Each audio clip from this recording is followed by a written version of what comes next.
अस्सलाम वालेकुम, कैसे हैं आप सब। तो आज हम स्टार्ट करने जा रहे हैं एक्सरसाइज 7C का क्वेश्चन नंबर 8। तो मेरे पास ये थिंक न्यू सिलेबस मैथमेटिक्स की बुक 2 है और उसका ये चैप्टर नंबर 7 चल रहा है। मैंने इस चैप्टर के नेम से एक सेपरेट प्लेलिस्ट बनाई हुई है, उसका लिंक भी नीचे डिस्क्रिप्शन में दिया हुआ है, ताकि आप लोगों को इस चैप्टर से रिलेटेड तमाम सोल्यूशंस एक जगह पर आसानी से इसी प्लेलिस्ट में मिल सकें।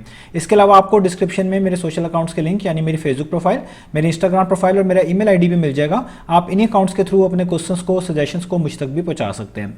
तो स्टार्ट करते हैं क्वेश्चन नंबर 8 को। तो इसकी स्टेटमेंट में लिखा हुआ है if z is inversely proportional to x। तो यहाँ पे दो वेरिएबल्स मेंशन किए जा रहे हैं, एक है z और एक है x। आप इन दोनों वेरिएबल्स को ये भी कह सकते हैं कि एक क्वांटिटी को z रिप्रेजेंट कर रही है और किसी एक क्वांटिटी को कोई x रिप्रेजेंट कर रहा है। तो आपको कहा जा रहा है कि जो z है वो x के इनवर्सली प्रोपोर्शनल है। और आप जानते हैं कि दो चीज़ें आपस में इनवर्सली प्रोपोर्शनल तब कहलाती हैं जब एक चीज़ बढ़े तो दूसरी कम हो जाए और एक चीज़ कम हो तो दूसरी बढ़ जाए। तो जब भी आपको दो चीज़ों के दरमियान, दो क्वांटिटीज़ के दरमियान कह लें, ऑपोजिट बिहेवियर दिखने को मिले कि एक के बढ़ने से दूसरी कम हो या एक के कम होने से दूसरी बढ़ जाए, तो ऐसे ही सिनेरियो में हम कहते हैं कि वो दोनों चीज़ें, वो दोनों क्वांटिटीज आपस में इनवर्सली प्रोपोर्शनल है। तो इसलिए यहाँ पे लिख दिया गया है कि z जो है वो इनवर्सली प्रोपोर्शनल है x के, और इसका यही मीनिंग बनता है। आगे लिखा हुआ है and z is equal to 5 when x is equal to 7। तो आपको बताया जा रहा है कि जब x की वैल्यू 7 है तो z की वैल्यू 5 है। ये जो इनिशियल वैल्यूज आपको दी जाती हैं, ये भी आप देखेंगे हमें कांस्टेंट ऑफ प्रोपोर्शनैलिटी निकालने के लिए दी जाती हैं। अभी हम जब ये दो वेरिएबल्स आपस में इनवर्सली प्रोपोर्शनल है, इनसे एक इक्वेशन सेटअप करेंगे, वहाँ पे हमें कांस्टेंट की जरूरत होती है, तो वो आपको इस इनिशियल वैल्यूज की मदद से ही निकालना पड़ता है। तो आपको शुरू में बता दिया गया है कि जब x की वैल्यू आप 7 पुट करेंगे तो आपको z की वैल्यू 5 मिलेगी अगर z और x आपस में इनवर्सली प्रोपोर्शनल है। तो आगे लिखा हुआ है find the value of x। तो आपने x की वैल्यू फाइंड आउट करके दिखानी है when z is equal to 70, जब z की वैल्यू कितनी हो, 70 हो। तो उम्मीद है आपको क्वेश्चन की स्टेटमेंट अच्छे से समझ आ गई होगी। अब हम इसका स्टार्ट करते हैं सोल्यूशन। तो जब भी आपके पास ऐसे क्वेश्चंस आए जिसमें कोई एक या कोई दो या दो से ज्यादा क्वांटिटीज आपस में इनवर्सली प्रोपोर्शनल हो या डायरेक्टली प्रोपोर्शनल हो, तो आपको पहले इनकी इक्वेशन सेटअप करनी पड़ती है। डायरेक्टली प्रोपोर्शनल की अलग से होती है, वो मैं आपको समझा चुका हूं पिछले क्वेश्चंस के अंदर। इनवर्सली प्रोपोर्शनल जब होते हैं क्वांटिटीज, उनकी इक्वेशन थोड़ी अलग से दिखती है। तो जब भी कोई दो क्वांटिटीज आपस में इनवर्सली प्रोपोर्शनल हो, आपने इस तरह पहले लिखना है। पहले लिखा हुआ है z, तो आप लिखेंगे यहाँ पे z, आगे आपने प्रोपोर्शनैलिटी का सिंबल डालना होता है, और z किसके इनवर्सली प्रोपोर्शनल है, x के। तो जिसके वो इनवर्सली प्रोपोर्शनल होगा उसको आपने फ्रैक्शन में डिनोमिनेटर में लिखना होता है। यानी x के अगर इनवर्सली प्रोपोर्शनल है तो आप ऊपर लिखेंगे 1 और इस तरह एक लाइन लगाएंगे और डिनोमिनेटर में वो वेरिएबल लिखेंगे जिसके z इनवर्सली प्रोपोर्शनल था। तो z इनवर्सली प्रोपोर्शनल था x के, तो आप नीचे लिखेंगे x के। तो जब भी आपने किसी वेरिएबल को इस तरह की सिचुएशन में, इस तरह की फॉर्म में लिखना हो और वो आपस में इनवर्सली प्रोपोर्शनल हो, तो जो वेरिएबल जिसके इनवर्सली प्रोपोर्शनल होगा, जिसके वो होगा, उस वेरिएबल को आपने इस तरह डिनोमिनेटर में लिखना है और ऊपर 1 लिखना है। तो इस तरीके से हम चीजों को मैनेज किया करेंगे और इसको आप पढ़ेंगे z is inversely proportional to x। ठीक है, इसको ऐसे ही पढ़ेंगे। तो अगला स्टेप क्या होता है, हम ये प्रोपोर्शनैलिटी सिंबल को हटाते हैं। तो जब भी हम प्रोपोर्शनैलिटी सिंबल को हटाते हैं, उसकी जगह पे एक तो इक्वलिटी का साइन लगाते हैं और एक कांस्टेंट इंट्रोड्यूस करवाते हैं k, जिसको बोलते हैं कांस्टेंट ऑफ प्रोपोर्शनैलिटी। और आगे ये तमाम की तमाम चीज जैसे 1/x है, ये साथ वैसे का वैसे ही आ जाता है। तो आप इसको लिख दें यहाँ पे 1/x वैसे का वैसे ही।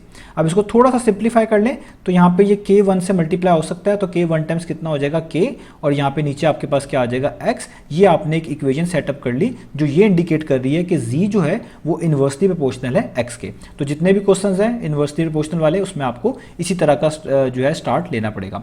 अब अगला काम ये होता है कि आपने सबसे पहले ये k की वैल्यू निकालनी होती है, जिसको हम कांस्टेंट ऑफ प्रोपोर्शनैलिटी कहते हैं। और इस वैल्यू को निकालने के लिए आपको z और x की वैल्यू चाहिए होगी, जो भी वेरिएबल यहाँ पे होगा उनकी वैल्यू चाहिए होंगी। तो आप देखें यहाँ पर आपको स्टार्ट में z की वैल्यू 5 और x की वैल्यू 7 बता दी गई है। तो आप यहाँ पे लिख दें कि z की वैल्यू जो है वो 5 बताई गई है व्हेन, जब x की वैल्यू कितनी है, 7। आप ये इनिशियल सेट जो है वैल्यूज का, इन्हीं को यूज करेंगे और k की वैल्यू सबसे पहले निकाल लिया करेंगे। तो हम यहाँ पर z की जगह पे देखें पुट करेंगे 5। मैं इसी इक्वेशन को दोबारा लिख लेता हूँ एक बार ताकि आपके लिए आसानी हो जाए। z equals to k/x, z की जगह पे वैल्यू लिख दें 5, आगे इक्वलिटी का साइन, k वैसे का वैसे ही, और x की जगह पे आप वैल्यू लिख दें 7। तो यहाँ पे आ गया 7। अब जस्ट आप इसको सॉल्व करें तो 7 यहाँ पे k को डिवाइड कर रहा है। जब आप इसको इक्वेशन के लेफ्ट साइड पे मूव करेंगे, वहाँ जाके ये 5 से मल्टीप्लाई होगा, तो ये हो जाएगा 5 × 7। इज इक्वल टू, और यहाँ पे रह जाएगा k, ठीक है।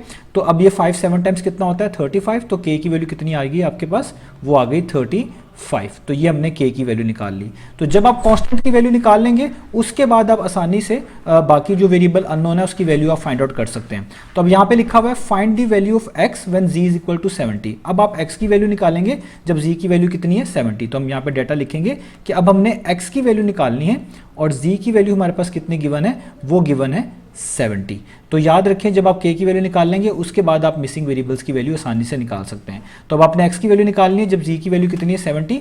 आपने वही इक्वेशन यूज करनी है जो ऊपर थी, जिसका नाम मैंने इक्वेशन नंबर 1 लिखा हुआ था। तो आप यहाँ पे लिख दें फ्रॉम इक्वेशन नंबर 1।